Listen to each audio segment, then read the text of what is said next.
Hi hello नमस्कार मंडळी. काय झालं काय माहीत पण पिल्लू रोज रोज गरा खायला थोडा नायनोई करत होता. चला म्हटलं गऱ्यापासून काहीतरी वेगळं करूया.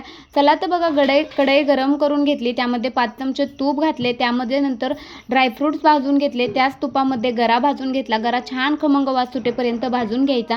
त्यानंतर बघा गरा भाजतोय तोपर्यंत साईडला दुसऱ्या गॅसवरती मी पाणी गरम केलं, त्यामध्ये मी फूड कलर घातला आणि इलायची पावडर घातली. गऱ्यामध्ये मी चवीपुरतं नमक घातलेलं आहे. त्यानंतर ते पाणी थोडं थोडं घालून गरा शिजवून घेतला. नंतर त्यामध्ये ड्रायफ्रूट्स ॲड केले, छान असा गरा शिजवून घेतला. नंतर त्यामध्ये बघा साखर घालून घेतली, साखर वितळेपर्यंत गरा परत शिजवून घेतला. नंतर बघा एक ताट घेतलं, ताटामध्ये मी तूप लावून घेतलं, त्यामध्ये गरा जो आहे थोडासा थापून घेतला आणि नंतर बघा छान अशा त्याच्या वड्या पाडून घेतल्या. त्यानंतर बघा त्याच्यावरती पण मी ड्रायफ्रूट्स लावले होते आणि जेव्हा मी वड्या काढण्याचा प्रयत्न करत होते तेव्हा पिल्लूचं म्हणणं होतं की मलाही काढू दे.